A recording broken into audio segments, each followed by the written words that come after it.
I've been wanting to make a video defending this most misunderstood of game engines for a while now, but never really coalesced my thoughts until just this past week. Things sort of came to a head when game developer Adrian Forrest tweeted a screen grab of a conversation on Steam with one user claiming that simply mentioning the word Unity was enough to prevent them from checking a game out. Adrian then went on to say, "Okay, game journalism, here's the thing that you fucked up for game devs, and you need to repair the damage. Stop talking about engines." Now, I'm not a game journalist. I used to dabble in game journalism until I found out that it's a horrible job that doesn't pay very well, but I am a game critic, and I do agree with Adrian that the Unity engine has a bad reputation, which is kinda sad since I'd argue that Unity and other engines like it have been revolutionary tools that have only advanced the merit of video games as a medium. In fact, I would go so far as to say that game engines like Unity, Game Maker, the Source Engine, or hell, even RPG Maker have done loads of good in pushing the boundaries of our medium forward. Why? Because they all have two things in common. They're cheap and they're easy to use. Gone are the days where creative types limited by their lack of skills in programming or artistry are unable to craft a game. Nowadays, you can feasibly wake up and say to yourself, hey, I want to make a game, so you download a game engine, and by supper time, you could very well have a rudimentary demo running on your screen. How awesome is that? And I, as a person with no programming knowledge or art skills, have done just that with all four of the engines listed previously. Sure, the games I made weren't any good, but they did get the creative juices flowing, and had I stuck with these demos, I realistically could have made a decent little title. If you have basic computer skills, can find and follow tutorials, and have a little bit of an imagination, you can teach yourself the basics of using an engine in a relatively short period of time, and if you stick with it long enough, you may just find yourself shipping your very first game. I personally may not have skills in programming, but my background in philosophy and writing can help me craft a story. I may not be able to draw a great picture or paint a painting, but my skills in carpentry and tinkering can help me craft levels and build unique worlds, and my knowledge of video games and my years of critiquing and analyzing them can help me determine what works and what doesn't and develop perhaps not a full-fledged game, but at least an engaging proof of concept. My point here is that tools like Unity provide a valuable service to, and welcome with open arms, creative types from all walks of life with or without the traditional backgrounds of art and programming. Know how to sling some code but have zero art skills? Grab an engine and buy some filler assets to make your demo. Know how to create 2D sprites or 3D models but can't code? Fire up Unity and screw around until you get a concept up and running. Are you already an established studio looking to make your next game but don't know where to start? Why not look for an engine that suits your project's needs? And that's exactly what a lot of smaller game developers and studios do. Without tools like Unity, games like Grow Home, Superhot, Monument Valley, Thomas Was Alone, Shelter, Inside, and Cuphead probably wouldn't exist, at least not in their current forms. All of the games that I've just mentioned have received high praise from gamers, critics, and journalists alike for the unique ways in which they've pushed the medium forward, and guess what? Every single one of them was created using the Unity engine. Say what?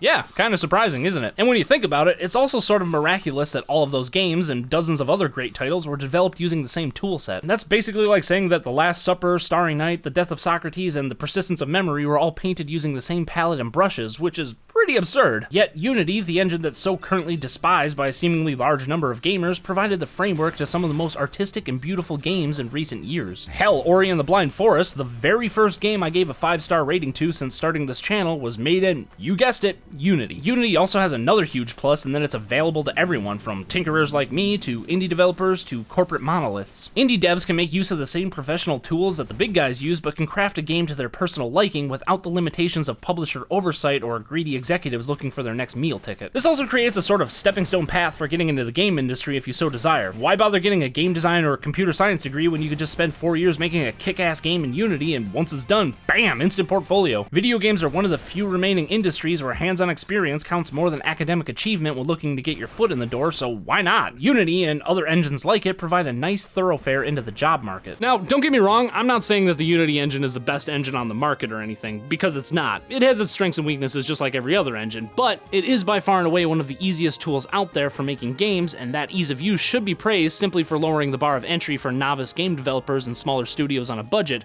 But it is important to remember that that's all it is, a tool. And part of building something is not only knowing how to use a tool, but also knowing which tool to use and in what circumstance to use it in. I may have 3 different kinds of hammers, but I wouldn't use a sledge to pound a nail, nor would I use a ball peen to drive a stake or demolish a wall. Each has their own strengths and weaknesses, but none is better or worse than any other, just different. Likewise, Unity probably wouldn't be the best choice for a larger studio looking to make the next blockbuster hit, since most AAA games use proprietary engines, but it could be the perfect fit for an indie title or mid-tier game, or simply any project on a tight budget. So with all the good that the Unity engine has done, why does it have such a shitty reputation? Well, in one word, it's Steam. Well, it's not entirely Steam, but it's mostly Steam. Indeed, in Valve's bid to craft its storefront as an idyllic venue housing the largest selection of games of any platform, they sort of screwed the pooch in terms of quality control, inviting all sorts of crooked leeches and money-grubbing cretins to the party party, many of whom come bearing slapdash products made from pre-bought assets hurriedly stitched together in hopes of making a quick buck. And unfortunately, most of the games, if you can even call them that, proudly wear this logo. And the reason for this is simple. The free version of Unity requires that the game's creators show this splash screen before the game starts up, while the paid versions of Unity do not. Meaning that you are far less likely to see the Unity logo proudly displayed before a good game with some semblance of a budget than you are of one shoddily put together with the sole purpose of conning Steam users out of a few bones. Hell, of all of the amazing games that I mentioned just a minute ago, none of them advertise that they are made in Unity. And that's kind of a problem when the best games created with your engine hide the fact that they were created with your engine. Due to the sheer number of shitty games and asset flips flooding the market bearing the Unity logo, I wouldn't be too surprised if developers actively avoid mentioning a game's engine for fear that the gaming public will turn on it based on association alone, which unfortunately is what Adrian's tweet appears to be showcasing. Now, I don't want to give the impression that I'm pinning this problem all on Steam, because Unity is just as responsible for their poor image, in fact even more so because they actually have the means to change this poor perception but haven't done anything about it. All it would take is for Unity to require that all games made with the engine advertise the fact on startup, but I think this would be a dick move on Unity's part, seeing as most of the other major game engines don't require this. Therefore, I think a better solution would be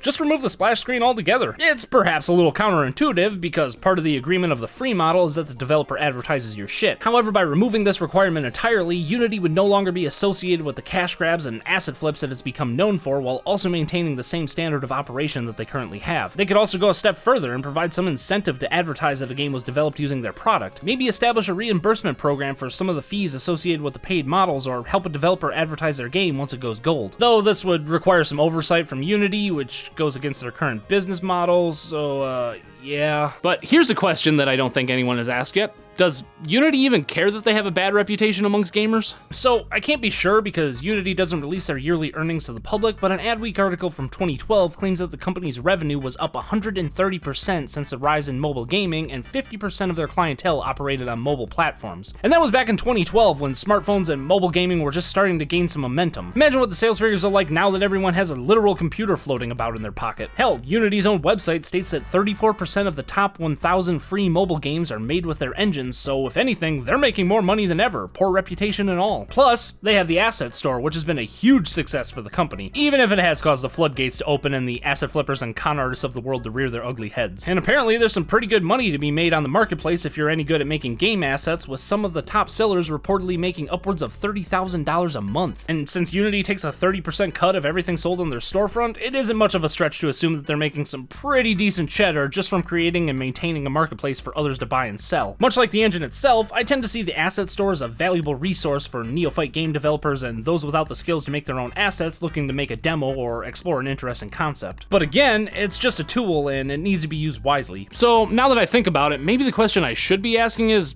does it matter if Unity has a bad reputation amongst gamers? Honestly, I don't think so. Screen grabs like the one Adrian Forrest posted on Twitter are kind of facepalm inducing, but that's just one image. Hell, a quick Google search on discussions surrounding Unity show that outside of Steam, gaming communities and forums have a fairly positive outlook on the engine, with many taking the same stance as me and praising the engine for all the good it's done for the medium in terms of accessibility and ease of use. From what I can gather, and coinciding with what Mr. Forrest is positing, game developers seem to love the engine as well. At the end of the day, it isn't really Unity's fault that so much crap is being made with their engine. After all, part of the reason the engine's so popular to begin with is because of how open it is, and one of the biggest downsides of having an open platform is that you unwittingly provide a mouthpiece for the scum of the earth as well as those with pure intentions. And unless you establish a great deal of oversight regulating who gets to use your product and who doesn't, you can't really avoid this unfortunate reality. It would be like me building a gigantic plywood dong in my front yard and then my neighbors blaming the hardware store I purchased the materials from. Like, it's not their fault I have a penis fixation, God! But essentially, that's what we're doing with Unity, blaming the matches for the fire set by the arsonist. So yeah, Adrian Forrest is absolutely in the right with his concerns of Unity's perception amongst the gaming community. However, sorry to say, Mr. Forrest, but I have to disagree with you on one thing. I think that game journalists have every right to talk about the engines games are made with and should continue to do so. So let's pretend for a moment that it is in fact the game journalism community that's responsible for the negative outlook on Unity. So what? Love it or hate it, it kinda comes with the territory to report on how games are made, especially games that are currently in development and show promise or concern. And part of looking into the behind the scenes of how a game is made is finding out which engine it's running on, which is becoming more relevant information than ever since most games, outside of those with a $100 million budget, are made with pre-created engines. I don't necessarily agree that it's important information to know, since I personally don't care what engine a game's running on so long as it's a good game. Hell, I don't even care if it's a bad game because, again, it's not the engine's fault that a game sucks, it's the developers. Blaming game journalists for this negative outlook seems like a misunderstanding of what's actually happening because, at least in my experience, game journalists aren't really in the habit of bashing engines, only the games made in those engines. If anything, they're helping to keep Unity's reputation afloat by reporting on the great games made on the platform while also calling out the asset flippers and shovelware dealers of the world. Since most of the good games made in Unity don't advertise it, the knowledge that a game's made with the product in the first place is often only known because of the efforts of a journalist interviewing a developer or seeing Unity listed in the game's credits after release. And since a game that's likely to flop is also less likely to be covered by the gaming media, I'd posit that more good games are discussed alongside the engine than the bad ones, which in turn helps foster a positive association between well-designed games and Unity. In summation, I think the Unity engine gets a bad rap, even though I think it's a valuable tool for both hobbyists and professionals alike, and I firmly believe that it's done loads of good for games as a medium by allowing developers with varying skill sets and expertise the opportunity to make games. And there are a lot of great games made with Unity, like Ori and the Blind Forest, Super Hot, Thomas Was Alone, and Yooka-Laylee that... Wait, Yooka-Laylee was made with Unity? Pfft, never mind, Unity sucks ass.